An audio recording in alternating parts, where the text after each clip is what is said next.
Captain Marcus Reed stood on the bridge of the Defiance and watched death approach his home. Through the metal windows, he could see thousands of alien ships. They filled the space around Kepler Station like angry insects around a hive. "Sir, they're sending another message," said Commander Elena Voss. Her voice was calm, but Marcus could see fear in her eyes. "Put it through," Marcus said. The voice that came through the speakers was cold and mechanical. It belonged to Admiral Crix of the Vrak Empire. "Humans of Kepler Station, this is your final warning. Surrender now or face complete destruction. You have 1 hour to decide." Marcus looked around his bridge. His crew was small now. Only 43 people left on the ship that once carried 300. The war had taken so many friends, so many good people. "Tom, how are our weapons?" Marcus asked. Chief Engineer Tom Blake wiped grease from his hands. "Not good, Captain. We have maybe 6 missiles left. The main guns are working, but barely. The power core is damaged." Marcus nodded. He had expected this. They had been fighting for 3 years. 3 long years since the Galactic Council declared war on humanity. The aliens said humans were too violent, too dangerous. They said humanity needed to be removed from civilized space. At first, the war had gone well for humans. Their ships were faster. Their weapons hit harder. But there were so many alien races working together. The Vrak with their heavy cruisers, the Nexari with their crystal ships that could bend light, the Threx with their gas-filled vessels that moved like ghosts. One by one, human colonies had fallen. Earth was gone. Mars was gone. The outer colonies were ash and memory. Now only Kepler Station remained, the last piece of humanity in the galaxy. "Elena, send a message to all ships," Marcus said. "Tell them we fight." Elena hesitated. "Sir, maybe we should think about this. There are families on the station, children." Marcus turned to look at her. Elena had been with him for 10 years. She was like a sister to him. "Do you think they will let the children live if we surrender?" Elena's face went pale. She knew the answer. The aliens had made their intentions clear. No human would be allowed to remain in civilized space. They would be sent to dead worlds at the edge of the galaxy. Worlds with no air, no water, no hope. "Send the message," Elena said quietly. The response from the other human ships was immediate.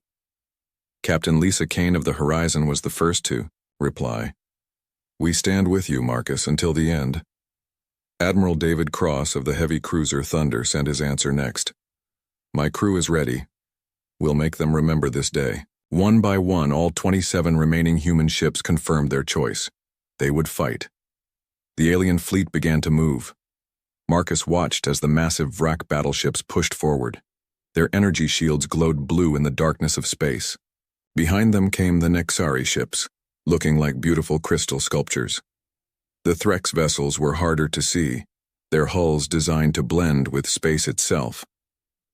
"All ships, this is Marcus Reed," the captain said into his communicator. "Remember what we are fighting for. Remember who we are.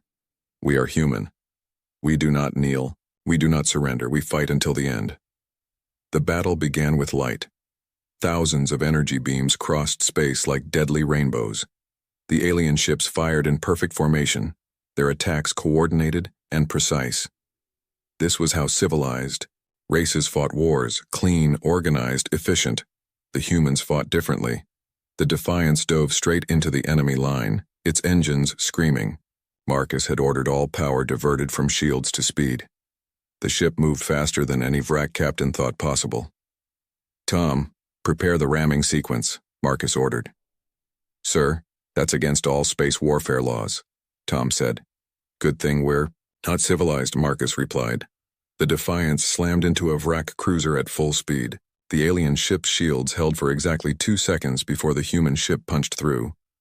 Both vessels exploded in a ball of fire and metal, but Marcus and his crew had already abandoned ship. They had jumped to escape pods just before impact. This was the human way. Use everything as a weapon, even your own death. Across the battlefield, other human ships followed the same insane tactics. Captain Kane turned the Horizon into a massive missile. steering it directly into a cluster of Nexari vessels.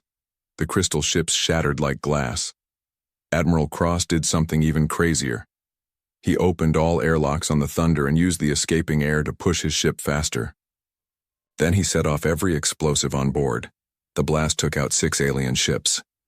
The aliens were confused. This was not how space battles were supposed to work. Where were the formation tactics? Where was the honor? Where was the civilized behavior? "They're animals," Admiral Crick said to his second-in-command. "They fight like wild beasts." But the wild beasts were winning. The humans had no formations, no plans, no coordination.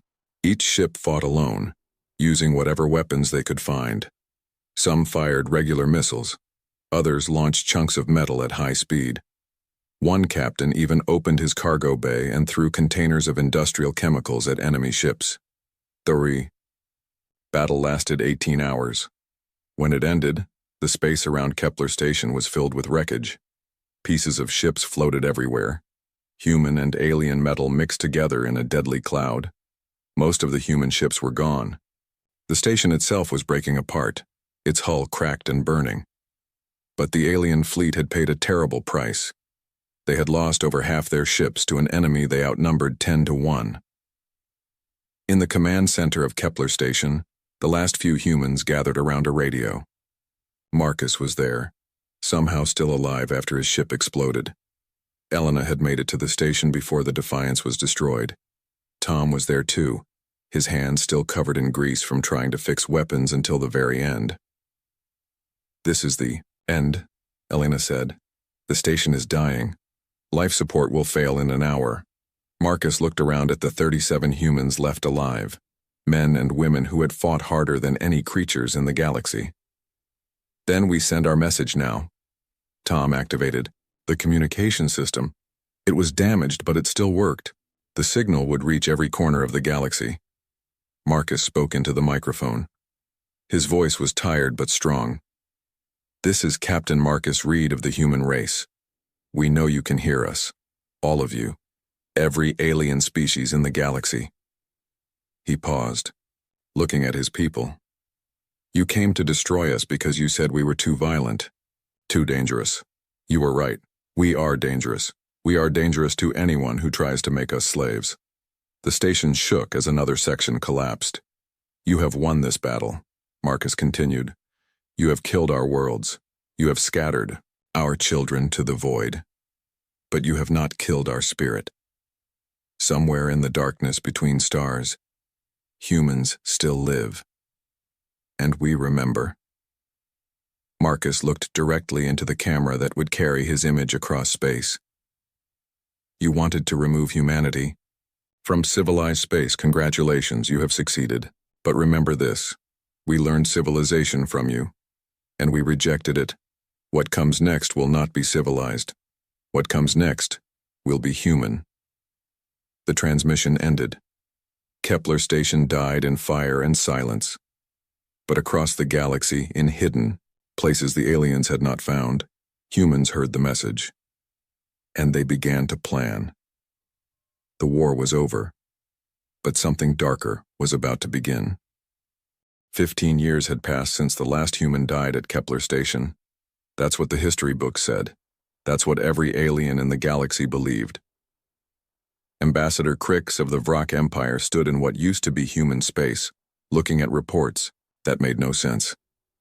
In the past month, 3 Vrak patrol fleets had simply vanished. No distress calls, no wreckage, no survivors. One day they were there, the next day they were gone. "Show me the patrol routes again," Crix said to his aide. The hologram displayed the missing ships' paths. All 3 fleets had been traveling through asteroid fields that used to belong to humans. The rocks were supposed to be empty now, just dead stone floating in space. "Sir, perhaps it was accidents," the aide suggested. "Asteroid impacts, engine failures." Crick shook his head. 3 different fleets, all with the same accident? No. Something else is happening here. On the other side of former human territory, Dr. Yila faced a similar problem.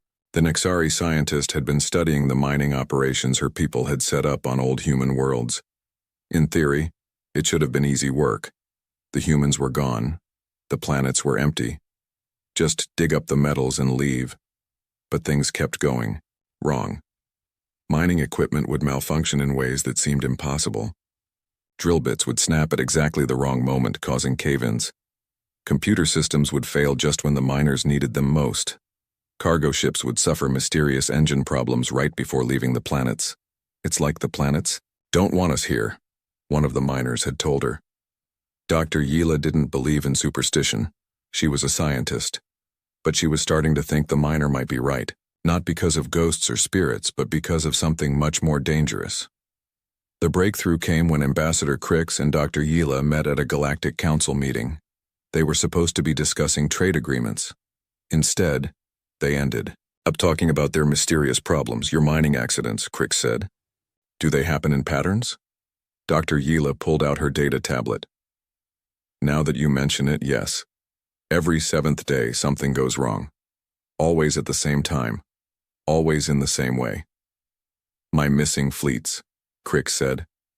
They all disappeared near old human supply depots, places where humans used to refuel their ships. They looked at each other with growing understanding. The humans aren't extinct, Dr. Yila whispered. That night, they began to investigate together.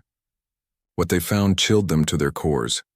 Hidden in asteroid fields disguised as floating debris were human bases, tiny stations with just enough life support for a few dozen people. They were invisible to most scanners, designed to look like wreckage from the old war, but they weren't empty.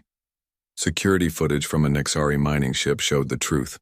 In the darkness of space, figures in human-made spacesuits moved between the rocks. They planted charges on mining equipment. They sabotaged cargo containers. They turned the asteroid fields into deadly traps. The humans had learned to live in the void between worlds. They survived on recycled air and stolen supplies. They built weapons from scrap metal and powered their stations with solar panels hidden inside fake asteroids. Leading them was Admiral Lisa Kane, the same Lisa Kane who had died ramming her ship into a Nexari fleet 15 years ago. Except she hadn't died. She had escaped in the last moments along with a few dozen crew members. They had been hiding ever since. We are the remnant, she told her people during a secret meeting in their asteroid base.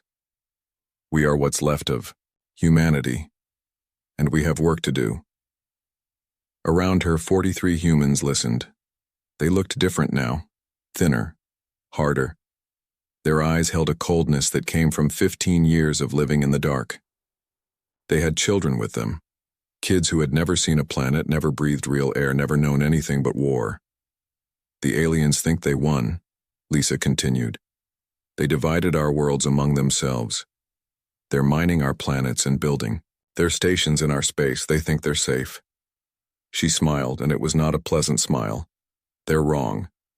The remnant had been planning for years. Every alien supply route, every communication relay, every trade station. They had mapped it all. More importantly, they had found ways to attack it all.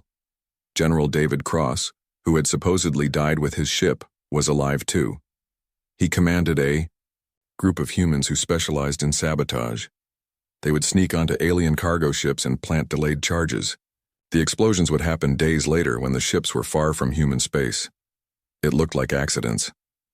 Colonel Jack Stone led another group. They focused on communication systems.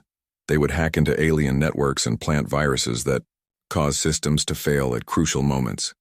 When Vrak ships tried to call for help, their radios would mysteriously stop working. But the most terrifying group was led by Colonel Ann Foster. Her people didn't sabotage equipment. They studied the aliens themselves. They learned how each species thought, how they fought, what scared them most. Then they used that knowledge as a weapon. The Threks were proud of their advanced technology, so Foster's team would make their computers display fake readings. Threks, pilots would think their ships were fine right up until they exploded. The Nexari valued beauty and perfection. Foster's people would leave their crystal ships intact but plant tiny devices that made horrible noises. The beautiful vessels became torture chambers for their crews. The Vrak respected military order and discipline. Foster's team would send fake military orders that sent Vrak fleets to empty space. chasing enemies that didn't exist. Dr. Yila realized the scope of what was happening when she analyzed all the incidents together. "They're not just attacking us," she told Ambassador Crix. "They're studying us, learning everything about how we think and fight." "Why?" Crix asked. "Because they're planning something bigger." The answer came 3 months later. In a single coordinated strike, humans hit 17 different targets across the galaxy. Not to destroy them, but to send a message. Every major alien leader received the same transmission at exactly the same time. The image showed Admiral Lisa Kane standing in what looked like a human command center. Behind her, dozens of screens displayed alien military installations, trade routes, and government buildings. "Greetings," Lisa said in a calm voice. "We are the Remnant. We are the humans you thought you killed 15 years ago." She gestured to the screens behind her. "As you can see, we know where you live, we know where you work, we know where your children sleep at night." The camera zoomed in on her face. Her eyes were the cold gray of deep space. "For 15 years you have lived in our homes. You have stolen our planets. You have divided our space among yourselves like we never existed. But we have been watching. We have been learning. And now we have been planning." She paused, letting her words sink in. "You wanted to remove humanity from civilized space. Congratulations, you succeeded. We are no longer bound by civilization's rules. We are no longer limited by your laws or your morals or your sense of honor." Lisa smiled, and every alien leader who saw it felt ice in their veins. The war you won 15 years ago, that was just the beginning. What comes next will not be a war. It will be a haunting. We are the ghosts in your machines, the shadows in your space, the whispers in your nightmares. The transmission ended with coordinates, the location of every missing alien ship, every sabotaged mining operation, every mysterious accident from the past year. The message was clear. We did all of this. And this is just what we wanted you to know about. Across the galaxy, alien leaders stared at their screens in growing horror. They had thought the human problem was solved. Instead, they had created something much worse. They had created humanity's ghost fleet, and the ghosts were angry. 10 years had passed since Admiral Lisa Kane's message. 10 years of fear, suspicion, and death from the shadows. The great alliance that had destroyed humanity was falling apart. Counselor Vex of the Threx floated in his gas-filled chamber, reading reports that made his tentacles writhe with anxiety. Another trade convoy had been lost. The 5th one this month. The cargo ships had simply vanished between star systems, leaving no trace except scattered debris that looked like engine failures. But Counselor Vex knew better. The debris patterns were too perfect, the timing too convenient. The humans were still out there, still hunting. "Sir," his aide bubbled through the gas mixture. "The Vrak are demanding answers. They say our intelligence sharing has been compromised." Vex's tentacles curled in frustration. The Vrak always blamed others for their problems. What do they want now? They want to know how the humans knew about the secret supply route to their homeworld. They say only we had those coordinates. Vex felt a chill run through his gas-filled body. The Vrak were right. Only the Threx Navigation Guild had known about that route, but the humans had known too. Somehow, across the galaxy, Marshal Torn of the Vrak Empire faced similar questions. His scaled face was twisted with anger as he studied the holographic display showing the latest disaster. The entire Vrak battle group had been ambushed near the Orion sector. All 12 ships destroyed. "How did they know where to find us?" Marshal Torn demanded. His intelligence officer shuffled nervously. "Sir, the flight plan was only shared with our Nexari allies. Perhaps there was a leak in their systems. Or perhaps," Marshal Torn said slowly, "the Nexari are working with the human ghosts." The accusation hung in the air like poison. For 25 years, the Vrak and Nexari had been allies. They had fought side by side against humanity. But now doubt crept into every conversation, every shared mission, every joint operation. Dr. Yila felt the suspicion too. Her own people, the Nexari, were starting to question her research into human behavior. Some whispered that she knew too much about human tactics. Others suggested she had been in contact with the remnant. "They're tearing us apart," she said to her assistant during a private meeting in her laboratory. "The humans don't even need to attack us directly anymore. They just need to make us suspicious of each other." Her assistant, a young Nexari named Call, looked confused. "But surely the Alliance is strong enough to withstand some setbacks." Dr. Yila activated a holographic display showing the past 10 years of incidents. Red dots marked every attack, every sabotage, every mysterious accident. The pattern was clear once you knew how to look for it. "Look at the timing," she said. "Every attack happens right after a joint operation between two Alliance species. The humans attack Vrak ships after they meet with us. They sabotage our mining operations after we share data with the Threx. They're not just hurting us physically, they're destroying our trust." Cole stared at the display with growing understanding. "They're using our cooperation against us." "Exactly. And it's working." The breaking point came during a routine diplomatic meeting. The Nexari homeworld's orbital defense platforms were scheduled for a routine maintenance shutdown. The timing had been carefully coordinated with the Vrak, who were sending a diplomatic fleet to sign a new trade agreement. But when the Vrak ships arrived, the defense platforms didn't shut down. Instead, they powered up to maximum strength and aimed their weapons at the diplomatic fleet.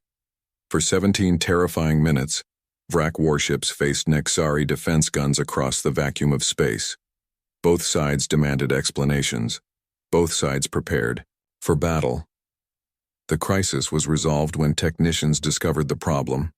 A computer virus had infected the defense systems.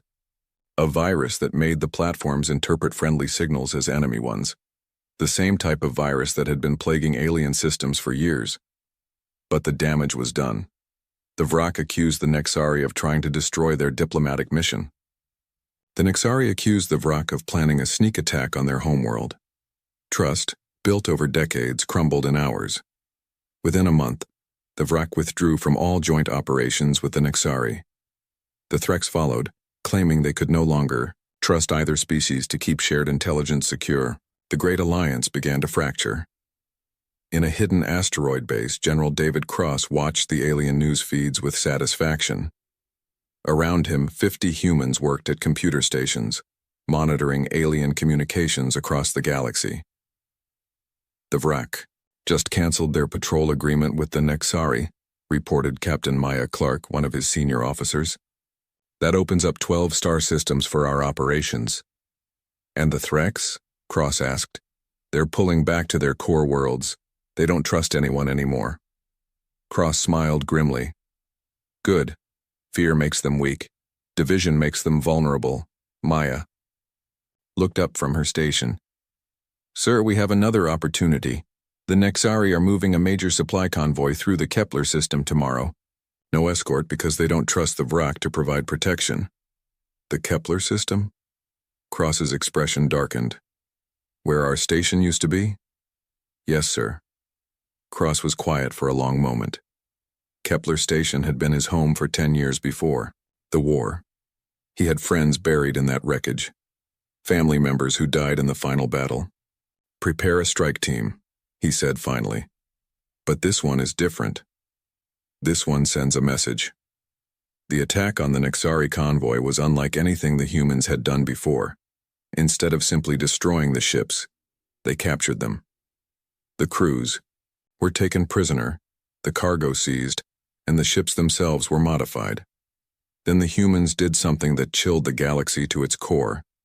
They returned the ships. But they had been changed.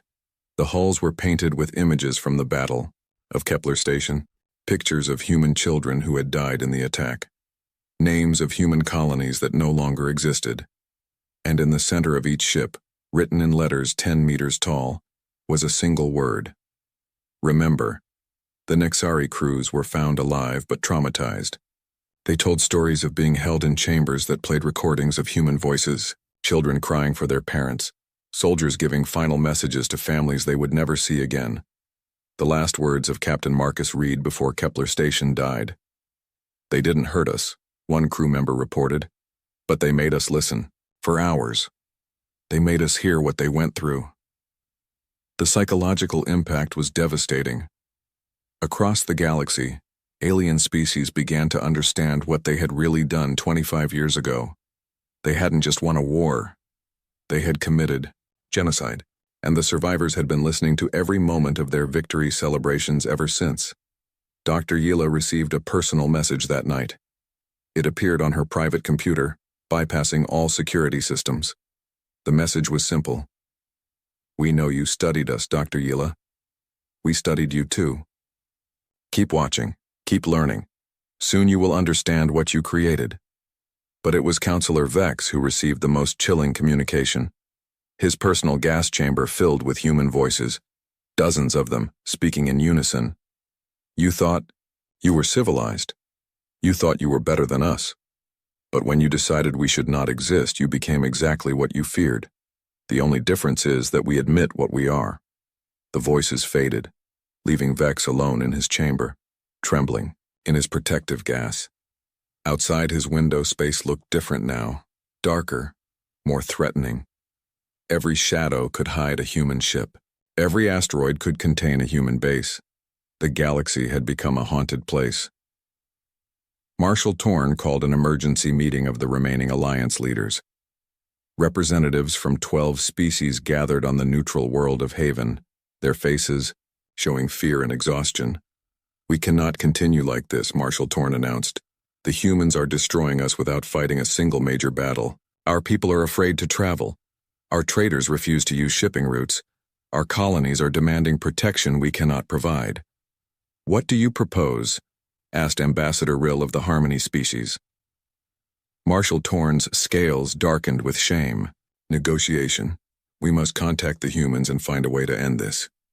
The room fell silent. For 25 years, these species had refused to acknowledge that any humans remained alive. Now they were admitting not only that humans survived, but that those humans were winning. And what do we offer them? Dr. Yila asked quietly. Marshal, Torn looked around the room at the faces of beings who had once considered themselves the masters of the galaxy. Whatever they want, he said, before they decide we shouldn't exist either.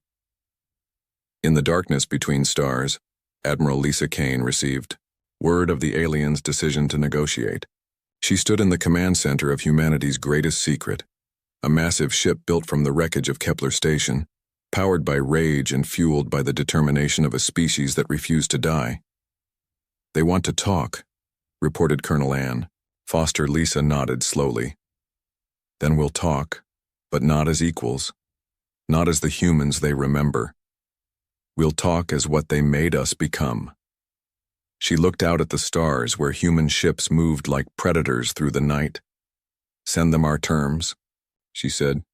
It's time they learned what justice looks like when it comes from the grave. The meeting place was chosen carefully. Neutral space far from any homeworld where ancient laws said no weapons could be fired. Ambassador Zill of the Harmony species had suggested it. The Harmony were the only race that had never fought humans directly. They were peacekeepers, diplomats, the ones who tried to solve problems with words instead of weapons. Ambassador Zill floated in his ship's command chamber, his pale blue skin shimmering with nervous energy. Beside him, Fleet Commander Rex of the old Galactic Council checked his instruments for the 100th time. Are you sure they'll come? Rex asked. His voice carried the weight of someone who had seen too much war. They'll come, Zill replied. The question is what they've become.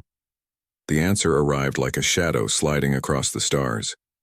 The human ship appeared without warning, its stealth systems better than anything the galaxy had ever seen. It was massive, larger than any vessel the aliens remembered humans building. Its hull was black as space itself, covered in what looked like the wreckage of 1,000 destroyed ships. By the void, Rex whispered. What is that thing?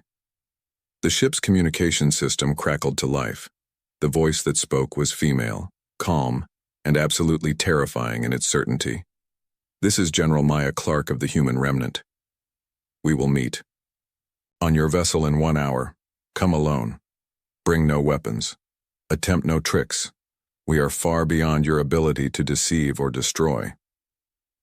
Ambassador Zill had studied human psychology for years, trying to understand what made them so different from other species.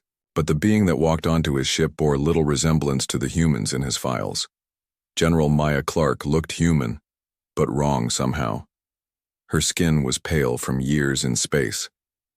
Her eyes were the color of deep vacuum, black with tiny points of light, like stars seen from very far away. She moved with the controlled grace of a predator, and when she spoke, her voice carried the authority of someone who had learned to command through absolute competence. General Clark, Ambassador Zill began using his most diplomatic tone. Thank you for agreeing to meet. I hope we can find a peaceful solution to our current difficulties. Maya's star-filled eyes focused on him. Our current difficulties? Is that what you call 30 years of war and genocide? Fleet Commander Rex shifted uncomfortably. The war ended 25 years ago. Humanity was defeated. The galaxy moved on. Maya smiled, and the expression was more frightening than any weapon. The war ended. Commander, the war has barely begun, she gestured to the wall screen, which suddenly displayed a map of the galaxy. Red dots marked locations across hundreds of star systems. These are human bases, Maya said casually. All of them built in the last 25 years. All of them invisible to your sensors. All of them armed with weapons your civilized minds couldn't imagine. Ambassador Zill stared at the map in horror. There were thousands of red dots. Humans weren't just surviving. They were everywhere. How? Rex demanded. Our scans showed no human populations. Our surveys confirmed their extinction. Because you looked for the humans you remembered, Maya explained. City builders, planet colonizers, people who needed atmosphere and gravity, and sunlight. But you killed those humans. What survived learned to live in the void. We learned to breathe recycled air and eat synthetic food and find warmth in the hearts of asteroids. She touched the map, and new information appeared. Supply routes, communication networks, trade agreements, all marked with human influence. For 25 years, we have been inside your civilization like a virus in a body. We know everything about you, how you think, how you fight, how you live, how you love, how you fear. What do you want? Ambassador Zill asked quietly. Maya turned those terrible star eyes on him. What do we want? We want what any extinct species wants, Ambassador. We want justice. Rex leaned forward. Name your terms. Territory, resources, reparations. We can negotiate. Negotiate? Maya's laugh was like ice cracking. Commander, you don't understand your situation. This isn't a negotiation. This is a sentencing. The ship's lights dimmed, and the wall screens came alive with images. Burning human colonies, children crying in the ruins of cities. The final moments of Kepler Station. Thousands of human voices crying out in pain and terror as their worlds died. You see, we've had 25 years to think about what you did to us, Maya continued. Not just the killing, that we could forgive. War is war. But you tried to erase us. You wanted humanity to never have existed. You wanted our children forgotten, our achievements ignored, our very name removed from galactic history. More images flashed across the screens. Alien celebrations after the war, victory parades, monuments built on human graves, children's textbooks that mentioned humanity only as a footnote, a failed species that couldn't adapt to civilized space. So we decided to return the favor, Maya said. We're going to erase you. Ambassador Zill felt his diplomatic training crumble. You can't mean genocide. That would make you no better than you, Maya interrupted. Ambassador, we passed no better than you about 20 years ago. We've moved far beyond your moral limitations. Rex stood up, his military instincts finally overcoming his shock. You're talking about destroying entire civilizations. Billions of innocent lives. Maya looked at him with something that might have been pity. Innocent? Commander, every species in your alliance voted to eliminate humanity. Every government signed the genocide treaty. Every citizen celebrated our destruction. Where exactly are these innocents you speak of? She gestured to the screens again, and they showed something that made both aliens step backward.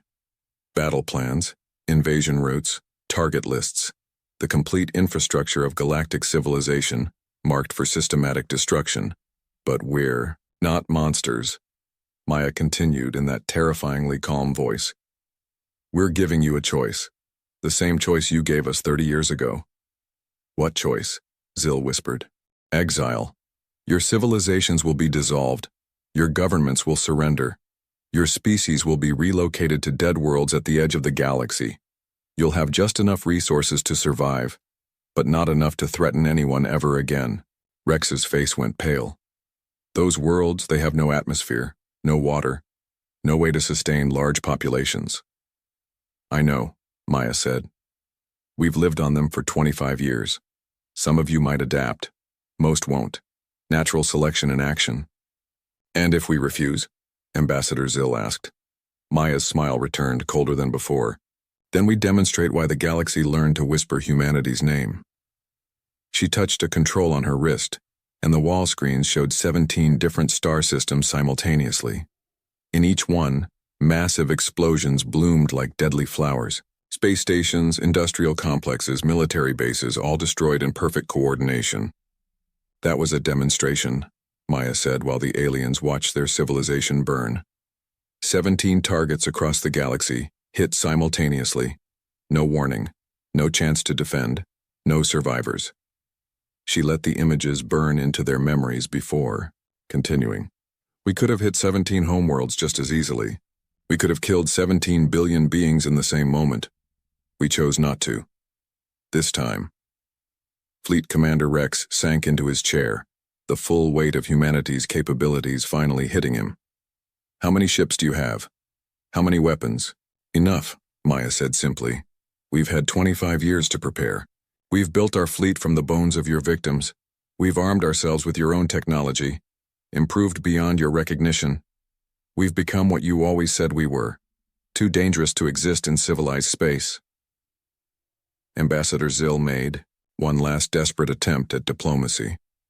Surely we can find another way, some form of coexistence, some path to peace. Maya looked at him for a long moment, and for just an instant, he saw something human in those star-filled eyes. Pain. Loss. The echo of someone who had once believed in peace. Ambassador, she said softly. Peace was what we asked for 30 years ago. Coexistence was what we offered at Kepler Station.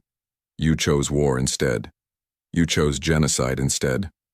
You made us into weapons and then acted surprised when we learned to cut. The human emotion vanished, replaced by the cold certainty of a judge pronouncing sentence. You have 72 hours to begin evacuation procedures. Any military resistance will be met with complete annihilation. Any attempt to hide populations will result in the sterilization of entire star systems. Any species that fails to comply will be eliminated. Maya turned toward the door, then paused. Oh, an ambassador? Don't think about running to the outer rim or trying to hide in unexplored space. We've been mapping the galaxy for 25 years. We know where you are. We know where you'll go. We know everything. She left them with one final image on the screens. A vast human fleet emerging from hyperspace around a dozen worlds simultaneously. Ships that looked like nightmares, built from the wreckage of dead civilizations and powered by the fury of the extinct. After she was gone, Ambassador Zil and Fleet Commander Rex sat in stunned silence. They're not the same species, Rex said finally. The humans who died at Kepler Station, they were fighters, yes, warriors, but they were still civilized, still moral. This creature, what did we create? Ambassador Zil looked at the tactical displays showing the scope of human preparation. 25 years of planning, 25 years of building, 25 years of becoming something the galaxy had never seen before. We created our executioners, he said quietly. And we taught them to be very, very good at their job. Outside, the ship. The human vessel vanished back into the darkness between stars, carrying with it the fate of a galaxy that had learned too late the true cost of trying to erase humanity from existence. 25 years had passed since General Maya Clark delivered humanity's ultimatum. The galaxy looked very different now. Dr. Kell of the Archive Corps floated through the ruins of what used to be the Nexari capital. Her job was to record history, to preserve the memory of civilizations for future generations. But this was a history no one wanted to remember. The Great Evacuation had taken 3 years. Some species complied immediately, moving their populations to the dead worlds at the galaxy's edge. Others tried to resist. Those civilizations were now archaeological sites, their cities turned to glass by human weapons that defied physics. The Vrak had been the last to surrender. Marshal Torn had declared that his people would rather die fighting than live in exile. The humans granted his wish. The Vrak homeworld was now a monument to the price of defiance, a perfectly spherical crater where a planet used to be. "Tell me about the humans," Dr. Kell said to her interview subject. Admiral Peter Hall was one of the last original members of the remnant still alive. His hair was white now, his face marked by decades of living in the void between stars. But his eyes still held the cold fire that had burned in human hearts for 50 years. "What do you want to know?" Peter asked. "Everything," Dr. Kell replied. "The official records are incomplete. Most were destroyed during the evacuation. We only have fragments, stories, legends."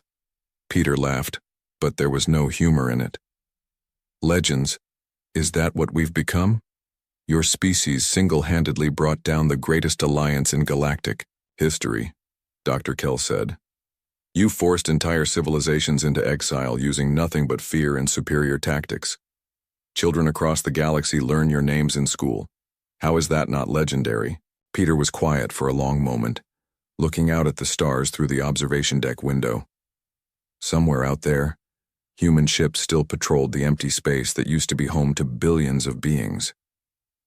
"Do you know what we called ourselves back then?" he asked. "Before the war, before everything changed." "Humans," Dr. Kell said. "Before that," Peter corrected. "We called ourselves people, just people. We had hopes and dreams and families.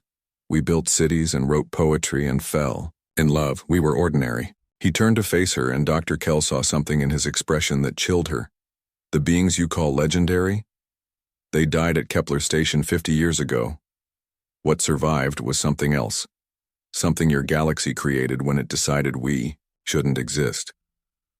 Dr. Kell's recording device captured every word, every pause, every breath. This would be one of the last interviews with an original remnant member. Soon they would all be gone, replaced by the children they had raised in the darkness between worlds. "Do you regret it?" she asked. "What your species became?" Peter considered the question carefully. "Do you regret surviving when someone tries to kill you? Do you regret adapting when your environment changes? We became what we needed to become. But the cost was paid 50 years ago," Peter interrupted. "When your people decided that genocide was an acceptable solution to their fears. Everything that happened after was just the consequence of that choice." Dr. Kell had interviewed hundreds of survivors from dozens of species. They all told similar stories. The sudden appearance of human fleets in their skies. The calm voices offering evacuation or extinction. The terrifying efficiency with which entire civilizations were dismantled and relocated. But there were other stories too. Stranger ones. On the dead world of Xerion Prime, where the Nexari had been relocated, something unexpected was happening. The young Nexari were changing.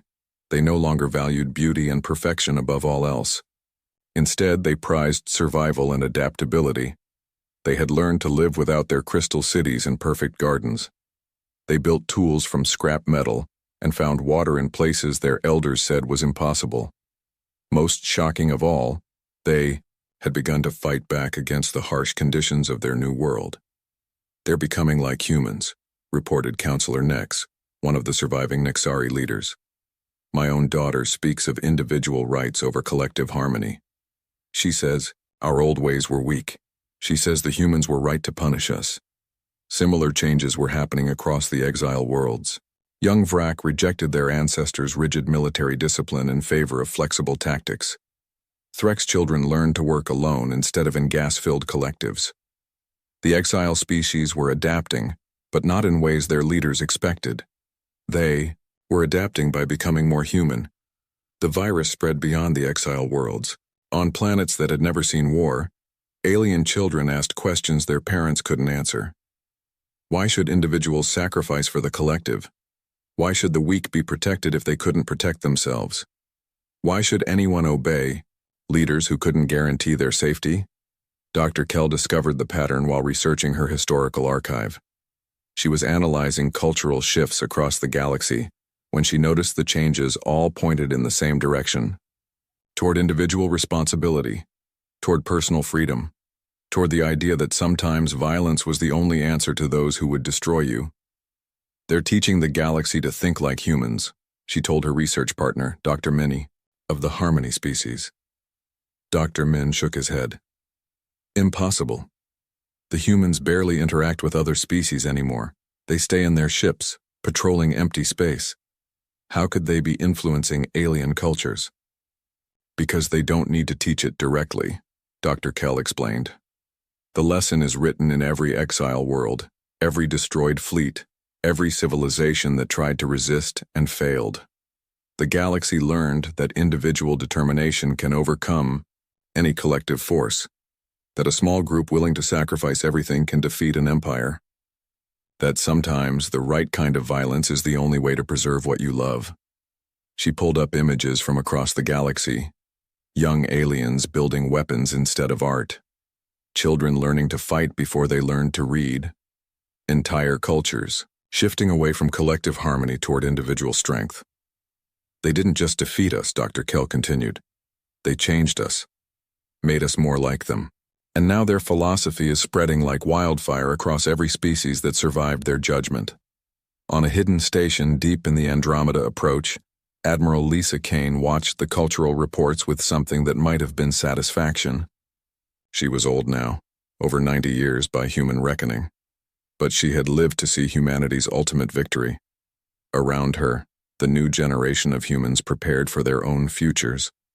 These children had never known planets or blue skies. They were born in the void and raised on stories of the Great War. They looked at the stars not with wonder, but with the calculating gaze of apex predators surveying their territory. "Ma'am," reported Captain Sarah Wells, one of the younger officers, "we're receiving reports of conflict on 17 different worlds. The exile species are fighting among themselves. Some want to return to their old ways. Others want to embrace the new philosophy." Lisa nodded. It was happening exactly as they had predicted. The exile species were learning the most important human lesson of all, that sometimes you had to fight to remain free. "And our response?" Captain Wells asked. "Nothing," Lisa replied. "Let them fight. Let them learn. Let them become what they need to become to survive." She looked out at the stars, where human ships moved like ghosts through the darkness. The galaxy was changing, shaped by the choices made 50 years ago. The old civilizations that had valued peace over freedom, collective harmony over individual rights, were dying. In their place, something new was being born. "Admiral," Captain Wells said quietly, "some of the younger crew are asking questions. They want to know if we'll ever go home, if we'll ever build cities again, if we'll ever be more than guardians of empty space." Lisa smiled, remembering a time when she had asked similar questions, before Kepler Station, before the war that changed everything. "Home isn't a place, Sarah," she said. "Home is an idea. The idea that you have the right to exist, the right to defend yourself, the right to say no to those who would erase you from history." She gestured to the tactical displays showing the galaxy-wide cultural shifts. "And that idea, it's everywhere now. In every species that learn to fight instead of submit. In every child who chooses personal freedom over collective safety. In every being who refuses to kneel because someone stronger demands it." Lisa's eyes held the same cold fire that had burned in human hearts for 50 years. "We didn't just survive, Sarah. We won. Not by conquering territory or claiming resources, but by making the entire galaxy think like us. Every species that refuses to be victims. Every civilization that chooses to fight instead of surrender. Every child who learns that individual will can overcome any collective force. She paused, watching a new generation of humans prepare for whatever came next. They all carry a piece of humanity now, and that's a victory that can never be taken away. In the depths of space, the whisper that had once spoken of humanity's extinction now carried a different message. It spoke of a species that refused to die, of ideas that were stronger than armies, of the children of exile who had learned to turn the galaxy's own fears against itself. The whisper had become legend. And legends, as every species was learning, were very hard to kill. Epilogue. On a distant world at the galaxy's edge, an alien child asked her grandmother about the old stories. Stories of the time before, when the galaxy was ruled by councils and committees and collective decisions. "What happened to all of that, grandmother?" the child asked. The old being looked up at the stars, where human ships still moved through, the darkness like patient predators. "The humans happened, little one," she said. "They taught us that some things are worth fighting for, that freedom is more important than safety, that sometimes to preserve what you love, you have to become something your enemies fear." The child looked up at those same stars and felt something stirring in her young heart. A desire for independence, a refusal to submit, a burning need to protect what was hers. Humanity's greatest victory was complete. They had taught the galaxy to be human. The meeting room in Geneva was bigger than any place Captain David Miller had ever seen. Giant windows stretched from floor to ceiling, showing the lake outside where Swiss mountains rose like teeth against the sky. But David wasn't looking at the view. He was staring at the aliens sitting across the long table from him. There were 3 of them. The one in the middle, Ambassador Keth, looked like someone had carved a person out of blue crystal. His skin caught the light and threw it, back in strange patterns. When he moved, tiny sounds came from his body like wind chimes in a gentle breeze. The other 2 aliens were different. One looked like a giant mantis wearing clothes, and the other seemed to be made of liquid metal that held a human shape. "Captain Miller," Keth said, and his voice came through a small device on the table that turned his alien words into English. "We have studied your planet for 6 months now. We have looked at your cities, your weapons, your ships. The Galactic Council has made its decision about Earth." David felt sweat on his forehead but kept his face calm. Behind him sat the best. Military minds from every country on Earth. General Roberts from America, Colonel Singh from India, Marshal Volkov from Russia, and 20 others.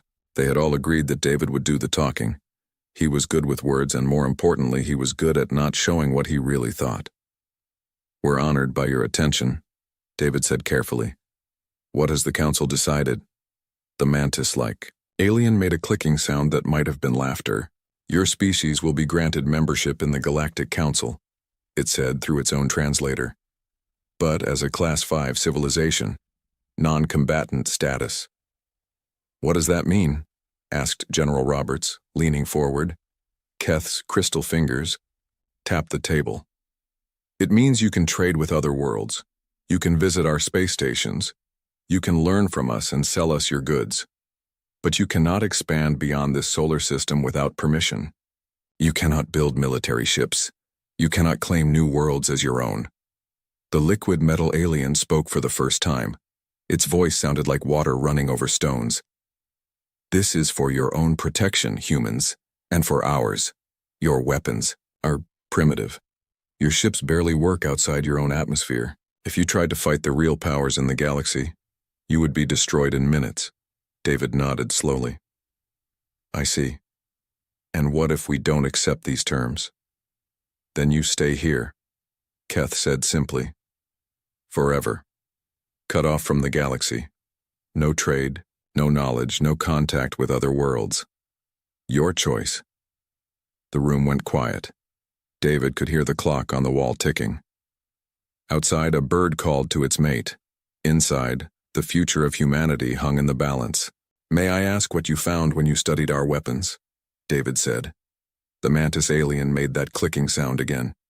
chemical explosives, metal projectiles fired by expanding gas, simple rockets that can barely reach your own moon. No energy, shields, no plasma weapons, no quantum drives, nothing that could threaten even our smallest patrol ships. Your largest military vessel, added the liquid alien, has less firepower than our cargo transports. Your most advanced fighter jet moves slower than our emergency medical ships. Keth leaned forward and the light caught his crystal face in a new way. You are not weak humans, you have other gifts, you are excellent traders. Your music and art interest many species. Your food is surprisingly good. You solve problems in ways that amuse us. But dangerous? No. The Council has no fear of human weapons. David felt something cold settle in his stomach. Not fear. Something else. Something that felt like anger, but colder and more patient. I understand, he said. Do you accept the terms? Keth asked. David looked back at the generals and admirals behind him. He saw the same cold thing in their eyes that he felt in his own chest. General Roberts gave him the tiniest nod. Colonel Singh's face showed nothing, but her fingers drummed. Once on the table, a signal they had agreed on. The other sat still as stone. Yes, David said. We accept. The aliens seemed pleased. The mantis made happy clicking sounds. The liquid alien's form rippled like water in a pond. Keth's crystal body chimed softly. Excellent, Keth said. We will send you the full treaty documents tomorrow.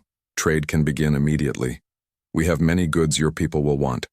Better computers, new medicines, cleaner energy. In return, we want your coffee, your chocolate, and some of your music recordings. That seems fair, David said. As the aliens prepared to leave, Keth paused. One more thing, Captain Miller. The Council appreciates that you were honest about your military capabilities. Some species try to hide their weapons when we first meet. Them. You showed us everything. Your ships, your guns, your bombs. This honesty is why we trust you as trading partners. David smiled. It was a real smile, warm and friendly. Of course, Ambassador Keth. We believe in being open with our new friends. After the aliens left, the room stayed quiet for a long time. Finally, General Roberts spoke. They think they saw everything, he said. They saw what we wanted them to. See? Colonel Singh replied. David stood up and walked to the window. The Swiss mountains looked peaceful in the afternoon sun. But he knew that deep inside those mountains, and in similar places around the world, humanity was building things the aliens had never imagined. Not because the humans were more advanced, they weren't, but because humans thought about war differently than anyone else in the galaxy. How long before the first trade ships arrive? Asked Marshal Volkov. 3 weeks, David said. That gives us time to set up the welcoming committees, and to make sure our other projects stay hidden. The aliens really believe we showed them everything? Asked Admiral Park from Korea. David turned back to the room. His smile was different now, sharper, colder. They saw our best fighter jets and called them slow. They saw our biggest ships and called them weak. They saw our nuclear weapons and called them primitive. They never asked about the things we didn't show them. Like what? Asked General Roberts, though he already knew the answer. Like what happens when you give humans 2 years to prepare, David said. Like what we can build when we know we're being watched. Like how we hide things in plain sight. He walked back to the table and picked up the translator device the aliens had left behind. It was small, elegant, clearly advanced technology. He turned it over in his hands. They think we're honest because we showed them our weapons, he said. But we didn't show them our minds. We didn't show them how we think. We didn't show them that humans don't just build weapons to fight wars. We build everything to fight wars when we have to. The room was silent again. Outside, the sun was setting behind the mountains, painting the sky red and orange. Inside, the leaders of Earth's military sat in the growing darkness and smiled. 2 years, General Roberts said finally. 2 years, David agreed. They want to see our trade goods, our peaceful little cargo ships, our friendly merchant crews. They'll get all of that. But they'll also get something else, something they never thought to look for. What's that? Asked Colonel Singh. David set down the translator and looked at each person in the room. They'll get to see what happens when you underestimate humans, when you think our weapons are all we have to fight with, when you forget that the most dangerous thing about humanity isn't what we build. What is it then? Asked Admiral Park. David's smile was cold as winter now. It's what we do when someone tells us we can't fight. The meeting ended and the leaders went back to their countries. But the message they carried was the same everywhere. The aliens thought they knew what human weapons looked like. Soon, they would learn the difference between human weapons and human warfare. And that was a lesson the galaxy would never forget. 2 years had passed since the aliens first came to Earth. The blue crystal ships of the Galactic Council now appeared regularly in Earth's skies, bringing trade goods and taking away coffee, chocolate, and human music. To anyone watching, it looked like a peaceful arrangement. Humans sent up small cargo ships filled with Earth products. Aliens sent down advanced computers and medical equipment. Everyone seemed happy. Admiral Kate Stone stood on the observation deck of Luna Station, looking out at Earth through the thick glass. The space station orbited the moon, officially serving as humanity's main trading post with alien visitors. Ships came and went every day.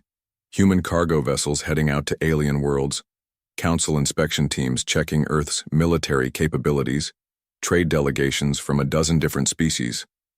What the aliens didn't see were the other ships, the ones that left from the dark side of the moon when no council vessels were watching, the ones that traveled to places not marked on any official star charts, the ones that carried cargo the aliens would never think to look for. "Admiral," called Captain Tom Harris as he walked onto the deck. "The morning reports are in." Kate turned from the window. Tom was one of her best officers, a quiet man who had spent the last 2 years learning to think like the aliens did. Was a useful skill. "What do the council inspectors want to see today?" she asked. "Same as always. Our weapons factories, our shipyards, our military bases. Ambassador Keth wants to verify that we're following the non-combatant agreement." Kate smiled. The aliens had been very clear about what they considered weapons. Energy guns, plasma cannons, quantum missiles, shield generators, all the standard tools of galactic warfare. They had searched Earth thoroughly and found none of these things. What they had found were human weapons, bullets, bombs, rockets, and nuclear missiles. All primitive by galactic standards. "Show them everything they want to see," Kate said. "Take them to the Nevada test site. Let them watch us blow up old tanks with our primitive explosives. Take them to Norfolk Naval Base. Show them our biggest aircraft carriers. Let them measure our fastest jets." Tom nodded. "They always seem amused by our technology." "Good. Let them stay amused." As Tom left to prepare for the inspection, Kate looked back out the window. Far below, she could see the lights of cities on Earth's night side. What the aliens couldn't see from up here were the new factories hidden underground. The research, labs built inside mountains, the shipyards constructed in deep ocean trenches. Humanity had spent 2 years learning to hide in plain sight. Her communicator buzzed. "Admiral Stone, this is Colonel Mike Chen calling from Asteroid Mining Station 7. Kate pressed the reply button. "Go ahead, Colonel." "We have a problem. Long-range sensors are picking up a fleet movement in the Kepler sector. 40 ships all armed heading toward Council Research Station Alpha." Kate felt her stomach drop. Research Station Alpha was home to 3,000 scientists from 12 different alien species. It was supposed to be neutral territory, protected by the Council's treaties. If someone was attacking it, the situation was already bad. "Who's attacking?" she asked. "Drakmari Syndicate. Pirates, but well-organized ones. They've been raiding Council ships for months, but this is their biggest move yet." The Drakmari were trouble. Kate had read the intelligence reports. They were a warrior species that refused to join the Council, preferring to take what they wanted by force. Their ships were fast, their weapons were powerful, and they didn't care about treaties or civilian lives. "What's the Council's response time?" 3 weeks minimum. Their nearest fleet is on the other side of the sector." Kate closed her eyes. 3,000 innocent beings would die, and there was nothing the official Galactic Council could do about it. The Drakmari had timed this perfectly. "Admiral," Tom's voice came through her communicator. "Ambassador Keth is here for the inspection." Kate opened her eyes. Through the station's windows, she could see the elegant blue crystal ship of the Council, delegation docking with Luna Station.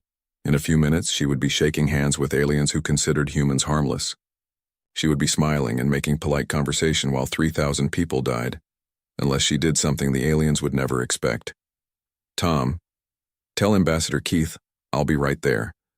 But first, patch me through to Captain David Miller on Earth." A moment later, David's voice came through the communicator. He was now in charge of humanity's peaceful space operations, officially managing trade and diplomatic relations. "Kate, what's the situation?"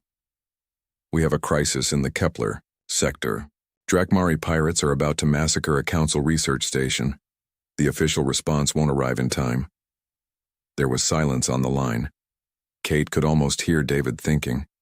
"The Council specifically forbade us from military operations," he said finally. "Yes, they did, but they said nothing about rescue missions." Another pause. "How many ships would we need?" Kate smiled grimly. "All of them." "All of them?" "Kate, if we deploy the real fleet, the aliens will know we've been lying for 2 years. David, 3,000 innocent people are about to die, and if we let it happen, the Drakmari will know the Council can't protect anyone. More attacks will follow. The whole sector will fall into chaos." She could hear David breathing on the other end of the line. Finally, he spoke. "Give me 5 minutes to make some calls. Then we'll see what our harmless species can really do." Kate cut the connection and headed for the docking bay where Ambassador Keth was waiting. She found the crystal alien examining a human cargo ship with his usual polite interest. "Admiral Stone," Keth said, his translator device turning his chiming voice into English. "Thank you for accommodating today's inspection. The Council appreciates your continued cooperation with our monitoring protocols." "Of course, Ambassador. We want to maintain the trust between our species." As they walked through the station, Keth asked his usual questions about human military capabilities. Kate gave her usual answers, showing him defensive installations, patrol craft, and communication arrays. All perfectly legal under the non-combatant treaty. All completely inadequate for real warfare. What Keth didn't see were the hidden communication, channels carrying orders across human space. He didn't notice the coded messages being sent to mining stations and trade outposts. He didn't realize that every cargo ship and research vessel in the human fleet was receiving the same command. "Report to Rally Point 7 immediately. Your species continues to impress us with your peaceful intentions," Keth said as they toured the station's weapons storage, a room full of simple kinetic firearms and chemical explosives. "Many young species try to challenge the established order when they first join the galactic community. Humans have shown remarkable wisdom in accepting your limitations." Kate nodded politely. "We understand our place in the galaxy, Ambassador. 3. Hours later, the inspection was complete. Keth's ship departed for Earth, carrying a report that would reassure the Council that humanity remained harmless and cooperative.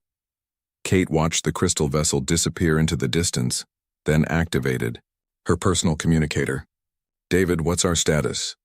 "The word is out. Every ship we have is moving toward Kepler sector.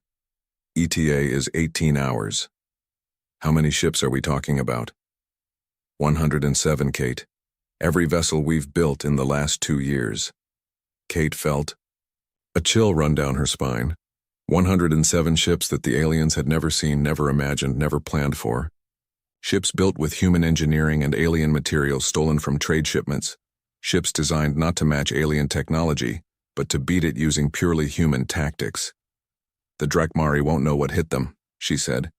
"Kate, once we do this, there's no going back. The Council will know we've been preparing for war since day one." Kate looked out at the stars, thinking about 3,000 innocent beings who were about to die if humanity did nothing. Then she thought about what Ambassador Keth had said. "Humans have shown remarkable wisdom in accepting your limitations." "David," she said, "maybe it's time the galaxy learned that humans don't accept limitations. We find ways around them. Understood, Admiral. All ships are moving to intercept. We'll show the Drakmari what human warfare really looks like. As the communication ended, Kate remained at the window, watching the stars. In 18 hours, the galaxy would discover that humanity had been building more than just trade relationships. During their 2 years of peaceful membership in the Council, they had been building the tools of war, not the weapons the aliens expected, but something far more dangerous. They had been building an army that thought like humans. Captain James Park had been waiting for this moment for 2 years. He stood on the bridge of the UES Defiant, watching through the main screen as ships appeared from all directions. They came from asteroid fields where they had been disguised as mining operations. They emerged from behind moons where they had been hidden in the shadows. They rose from deep space where they had been drifting like dead metal, waiting for the signal. One by one, humanity's real fleet gathered at Rally. Point 7. 60 ships and counting, reported Lieutenant Amy Cross from her station. Still more coming in. James nodded, but his eyes stayed fixed on the screen. The Defiant looked like a simple cargo hauler from the outside. Long, boxy, painted in the dull colors that made human ships seem harmless to alien eyes. But appearances could be deceiving. When the outer hull panels slid away, they revealed something that no alien species had ever built. "Captain," called his communications officer, "Admiral Stone is requesting a fleet-wide channel." "Put her through." "Admiral." Stone's face appeared on every screen in every ship. Behind her, James could see the familiar walls of Luna Station. But her expression was different now. Harder, more focused. The polite diplomat who dealt with alien inspectors was gone. In her place stood a military commander about to lead humanity's first real battle in space. "All ships, this is Admiral Stone. By now you all know why we're here. The Drakmari Syndicate is attacking Research Station Alpha in the Kepler sector. 3,000 innocent beings will die unless we act. The Council's response fleet won't arrive for 3 weeks. James felt the mood on his bridge shift. His crew had trained for this moment, but training was different from reality. In a few hours, they would be fighting aliens who had been waging space warfare for thousands of years. "I want to be clear about what we're doing," Stone continued. "This mission will reveal everything we've built during the last 2 years. The aliens will know we've been preparing for war. Our peaceful relationship with the Council will be over. But some things are more important than keeping secrets." Through the Defiant sensors, James could see the other ships in the fleet.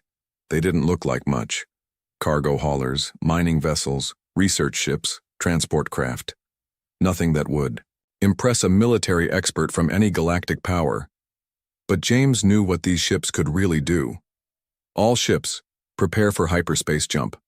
Target coordinates are being transmitted now. We jump in 10 minutes. As the communication ended, James turned to his crew. "You heard the Admiral. This is what we've been training for. Lieutenant Cross, how are our special systems?" Amy's fingers danced across her console. "All fabrication units online. Repair systems at full capacity. Weapon conversion protocols ready for deployment." "Excellent. Commander Willis, what's the status of our cargo bay?" Commander Bob Willis, the ship's chief engineer, smiled grimly. 15,000 mining charges, sir. Each one modified according to the new specifications, plus all the raw materials we collected from those trade runs to the outer system." James nodded. The aliens thought those mining charges were simple explosives used to break apart asteroids. They had no idea what human engineers could do with simple explosives when they put their minds to it. 5 minutes to jump," announced the navigation officer. Around the fleet, other ships were making their own preparations. Captain Lisa Chen's vessel, the Prometheus, was releasing what looked like repair drones, small robots designed to fix damaged hull plates and replace broken components. What the aliens didn't know was that these same drones could take apart enemy ships just as easily as they could fix human ones. Captain Rex Turner's ship, the Endeavor, was running final checks on its manufacturing equipment. Officially, the Endeavor was a factory ship, designed to process raw materials into finished goods. Unofficially, it could manufacture anything from ammunition to entirely new weapons systems using whatever materials were available. 2 minutes to jump. James looked at his crew one more time. These weren't soldiers in the traditional sense. Amy Cross had been a computer programmer before joining the Space Service. Bob Willis had designed mining equipment for asteroid operations. Navigation officer Sarah Kim had started as a civilian transport pilot. But they had all learned to think like warriors during humanity's 2-year preparation. 1 minute to jump. The Defiant's engines hummed with power. Around them, 99 other ships prepared to enter hyperspace. It was the largest fleet humanity had ever assembled, and the aliens had no idea it existed. Hyperspace jump in 10-9-8-7-6-5-4-3-2-1. Jump. Space twisted around them. Stars became lines of light, then vanished entirely as the fleet entered the strange realm between normal space and somewhere else. For 30 minutes, they would travel faster than light toward a battle that would change everything. When they emerged, the Kepler sector spread out before them like a 3-dimensional map of light and darkness. Research Station Alpha hung in the distance, a collection of gleaming domes and connecting tubes that housed scientists from across the galaxy. But between the human fleet and the station, 40 Drakmari warships moved in perfect formation. "My God," whispered Amy Cross. "Those ships are huge." She was right. Each Drakmari vessel was 3 times the size of the largest human ship. Their hulls were covered in weapon systems that glowed with deadly energy. Shield generators created shimmering barriers around each ship.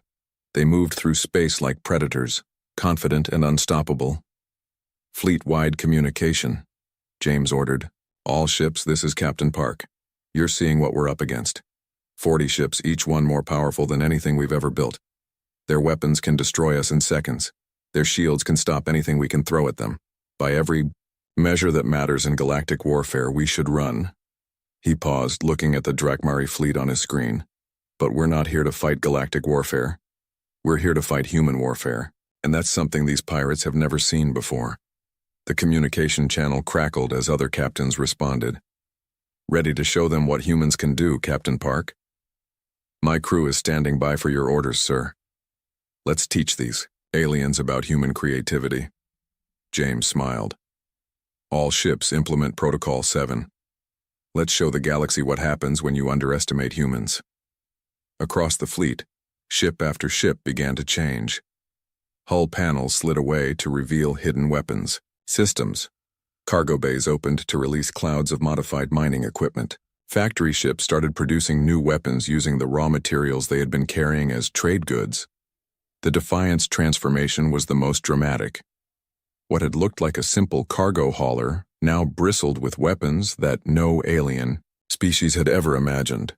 Not energy beams or plasma cannons, but something uniquely human. "Captain," reported Amy Cross, "long-range sensors show the Drakmari fleet is changing course. They're coming toward us." "Good. Let them come. Communications. Signal all ships. Begin Phase 1 of the attack plan." The human fleet scattered like seeds in the wind. Instead of forming the tight battle formations that aliens expected, each ship became an independent threat. Some dove toward the nearest asteroid field. Others accelerated at impossible angles, using their small size and human engineering to move in ways that confused alien sensors. "Drakmari fleet is trying to target us," reported the communications officer. "Their weapons are designed for large ship combat. They're having trouble locking onto our small, fast-moving vessels." James watched the tactical display as his fleet spread out across the sector. This was the first test of human military doctrine in space. Don't fight the enemy's strengths, fight their weaknesses. All ships, you are free to engage. Show them what human weapons can really do. The battle for Research Station Alpha was about to begin, and the Drakmari were about to learn that humans didn't build weapons to match alien technology. They built weapons to win wars against aliens who thought they knew everything about warfare. In the distance, 40 massive warships prepared to destroy what they saw as a small, harmless fleet. They had no idea they were about to face something that would change their understanding of war forever. Commander Zalk of the Drakmari fleet stared at his tactical display with growing confusion. His 40 warships had been expecting either a surrender or a glorious battle against Council forces. Instead, they faced 100 small human vessels that were behaving like nothing he had ever seen in 3 decades of space combat. "Sir," reported his weapons officer, The human ships are not forming battle lines. They're scattering in all directions. Some are heading for the asteroid field. Others are diving toward the gas giant's rings. A few are actually flying straight at us, but then veering away at the last second. Zalk's four eyes narrowed as he studied the display. Are they running away? I don't think so, sir. They're moving too deliberately. It looks like they have a plan. A plan? Zalk's laugh was a harsh sound that made his bridge crew flinch. What plan could these primitive beings have? Their largest ship is smaller than our supply vessels. Begin the attack. Target the closest human ships and destroy them quickly. Then we can return to taking the research station. But as the first Drakmari energy beams lanced out toward the human fleet, something unexpected happened. The human ships didn't try to dodge the attacks. They released clouds of what looked like space debris. Metal fragments, chunks of rock, pieces of machinery that had been stored in their cargo hold scattered in front of the energy beams. Direct hits on multiple targets, reported the weapons officer. But sir, the human ships are still intact. Zalk leaned forward. What do you mean? The debris absorbed most of the energy from our weapons. It's like they were using it as armor. Before Zalk could respond, alarms began sounding throughout his ship. Sir, we have hull breaches on decks 7 through 12. Something is eating through our armor. Eating through our armor? That's impossible. Our hulls are made of reinforced battle steel. His engineering officer's voice came through the communicator, tight with panic. Sir, you need to see this. The debris the humans released, it wasn't just metal fragments. There are tiny machines mixed in with it. They're taking apart our hull at the molecular level. Zalk felt cold fear creep up his spine. Nanobots? No. Sir, not nanobots. These look like mining equipment, but microscopic. They're designed to break down asteroids, but they're working on our ship instead. Across the Drakmari fleet, similar reports were coming in. The humans had weaponized their mining technology, turning tools meant for asteroid processing into hull-eating swarms. Ships that had seemed untouchable moments before were now being slowly disassembled by clouds of tiny machines. But that was only the beginning. Captain Lisa Chen watched from the bridge of the Prometheus as her ship approached, one of the massive Drakmari warships. Her vessel looked like a repair and salvage craft, which technically it was, but humans had learned to be creative with their definitions. Range to target? She asked. 500 meters in closing, replied her pilot. They're firing at us, but their weapons are designed for long-range combat. At this distance, we're too close for their targeting systems to track properly. Excellent. Begin attachment sequence. The Prometheus extended what looked like docking clamps, the same kind used to attach to damaged ships for rescue operations. But instead of docking with a friendly vessel, they were clamping onto the hull of an enemy warship. Attachment successful, reported the engineering officer.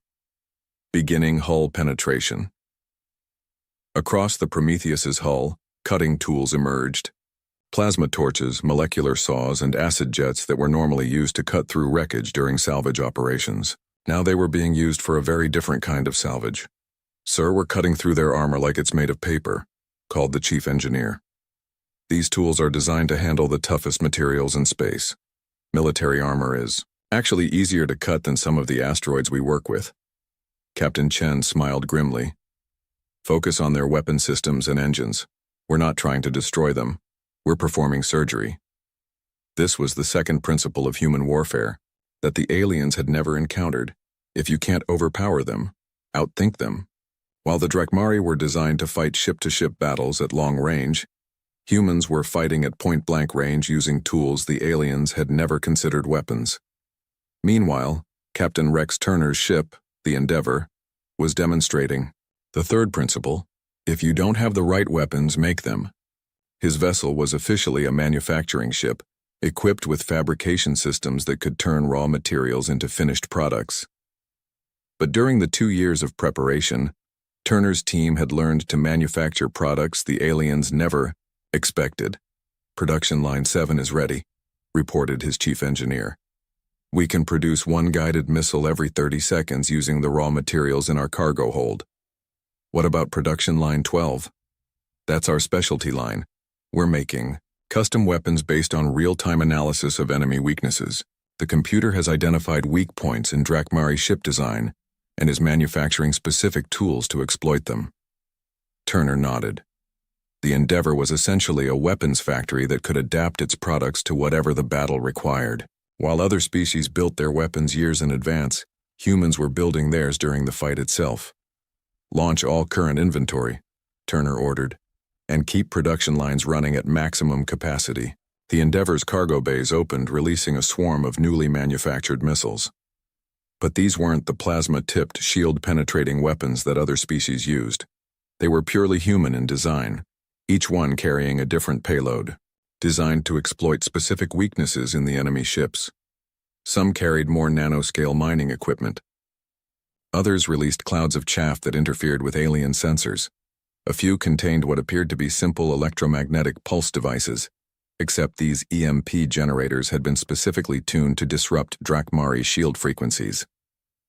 Commander, Zok watched in growing horror as his fleet fell apart around him. His ships were being swarmed by tiny human vessels that fought like parasites rather than warriors. Instead of trying to match Drakmari firepower, they were using tools and tactics that made no sense according to established military doctrine. "Sir, the humans have attached 17 ships to our fleet," reported his tactical officer. "They're cutting through our hulls with what appear to be industrial tools. And sir, they're not trying to destroy us. They're trying to disable us." "Disable? Us?" "Yes, sir. They're surgically removing our weapon systems, our engines, our shield generators. It's like they want to capture our ships intact."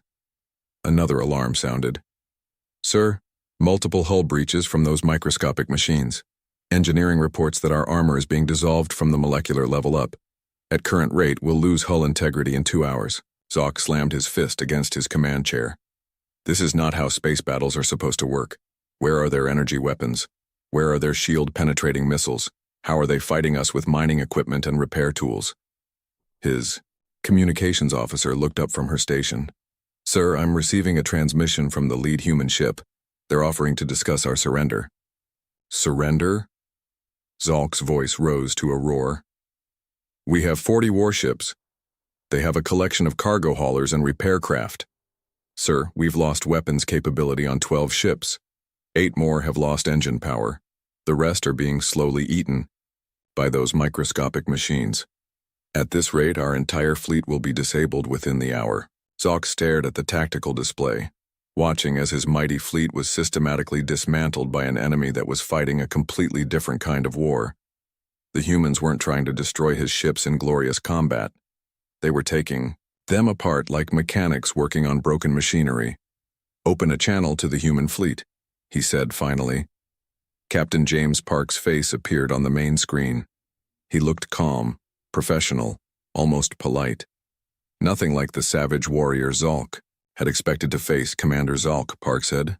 "I'm Captain Park of the Earth Defense Fleet. I understand you're experiencing some technical difficulties with your ships." "Technical difficulties?" Zolk's voice was strangled with rage and confusion. "Your forces are dismantling my fleet with construction equipment." Park's expression didn't change. "Actually, it's mostly mining and salvage equipment, though we did modify it somewhat. The question now is whether you'd like to continue losing ships to what you call technical difficulties, or if you'd prefer to discuss terms for ending this engagement." Zolk looked around his bridge at his crew, then at the tactical display showing his dying fleet. For the first time in his military career, he was facing an enemy that fought wars in ways he couldn't understand or counter. What are your terms?" he asked. The emergency session of the Galactic Council had been called within hours of the battle's end. Ambassador Keth stood in the great chamber on the Council's homeworld, his crystal body reflecting the lights from a dozen different alien species who had gathered to hear the impossible news. The humans, the harmless primitive humans, had just defeated one of the most feared pirate fleets in the galaxy. "Explain this again," said Hive Queen Vera, her insect-like form clicking with agitation. 40 Drakmari warships were defeated by 100 human cargo ships. Keth activated the holographic display in the center of the chamber. The battle footage was grainy, taken from long-range sensors on Research Station Alpha, but it clearly showed the impossible. Small human vessels swarming over massive Drakmari warships like insects over dying animals. Ships being taken apart, piece by piece. A proud fleet reduced to floating scrap metal in less than 6 hours. The humans claimed they were conducting a rescue operation, Keth said. Commander Zalk of the Drakmari fleet has confirmed that they offered surrender terms, rather than complete destruction. Rescue operation? The voice belonged to Admiral Thex of the Militarist Coalition, a species that prided itself on understanding warfare. This was a military engagement using tactics we've never encountered before. On the display, they watched human ships release clouds of what looked like debris, only to see that debris systematically destroyed Drakmari armor. They saw small craft attach themselves to enemy hulls like parasites, cutting through military-grade steel with industrial tools. They saw weapons being manufactured during the battle itself, custom-designed to exploit weaknesses discovered in real time. The question before us, said Chancellor Morvac, the Council's senior member, is how we respond to this revelation. The humans have clearly violated their non-combatant status. Have they?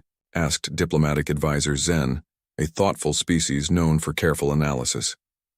We prohibited them from building military vessels and energy weapons. These recordings show cargo ships, mining equipment, and industrial tools. Technically, they followed the letter of our agreement. Admiral Thex's feathers ruffled in frustration. They turned civilian equipment into weapons. That's exactly the kind of military thinking we were trying to prevent. No, said a new voice from the chambers. Entrance. That's the kind of thinking you failed to understand. All heads turned to see Admiral Kate Stone entering the chamber, flanked by Captain David Miller and Captain James Park.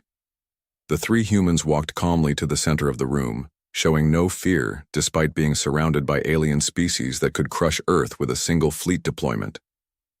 Admiral Stone, Keth said, his translator device buzzing. The Council did not authorize your presence at this session. I requested permission to address the Council, Kate replied. As the commanding officer responsible for the Kepler sector, engagement. You mean the battle where you violated every term of your species' membership agreement, growled Admiral Thex. Kate looked directly at the alien military commander. I mean the rescue operation where we saved 3,000 innocent lives while your mighty fleets were too far away to help. The chamber fell silent. It was true. The Council's response force wouldn't have arrived for weeks. Only the humans had been close enough to act. Nevertheless, Chancellor Morvac said, you deployed over 100 military vessels that were never reported to our inspection teams. You used weapons that you claimed not to possess.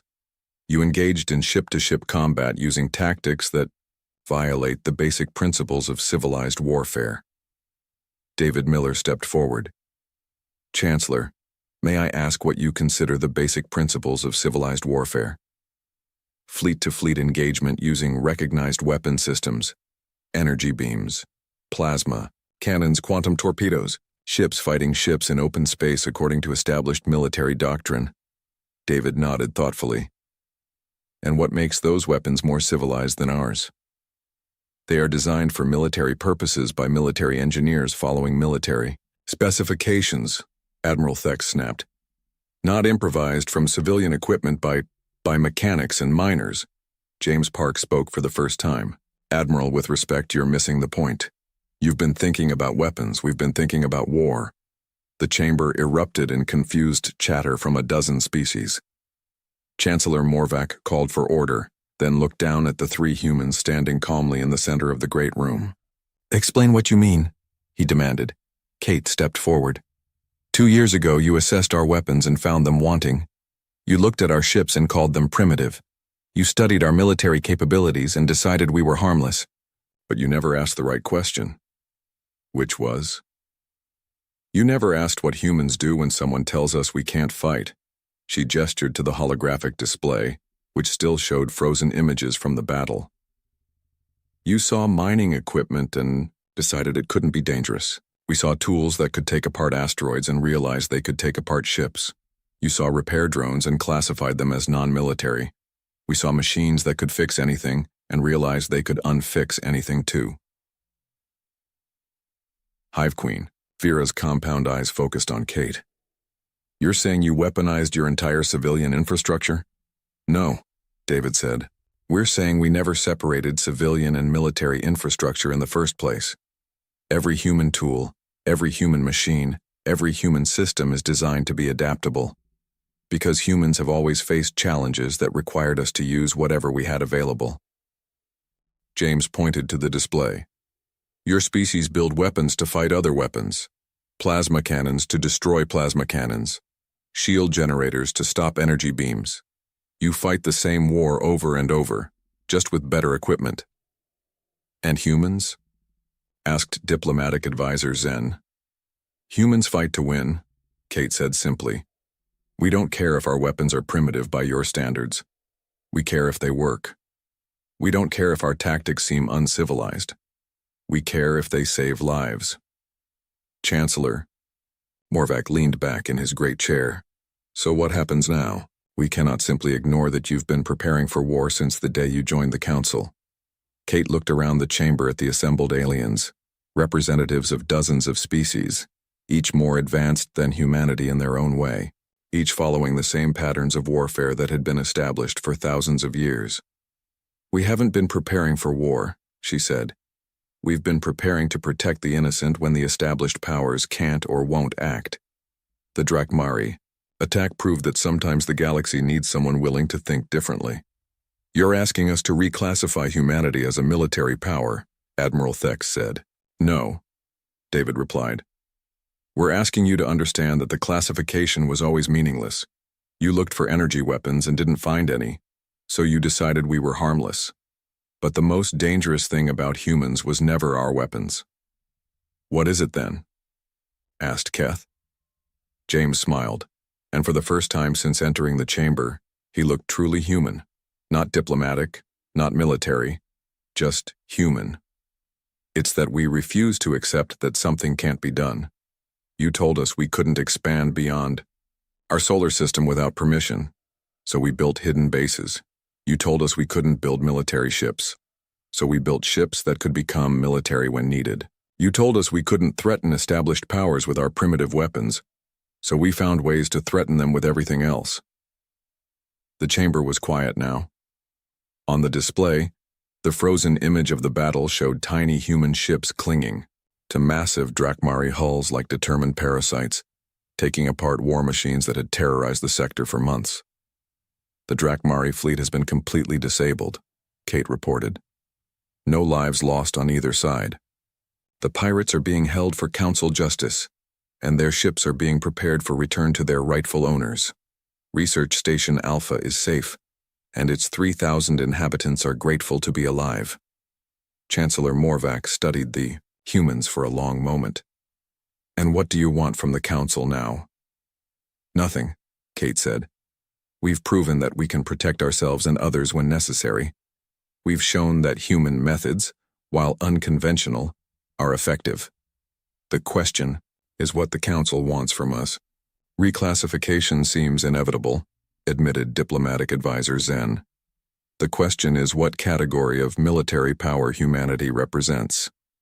Admiral Thex was still staring at the battle footage. I've been studying warfare for 40 years, he said slowly. I've never seen anything like this. You didn't just defeat the Drakmari. You made their entire military doctrine irrelevant. Because we don't follow military doctrine, James explained.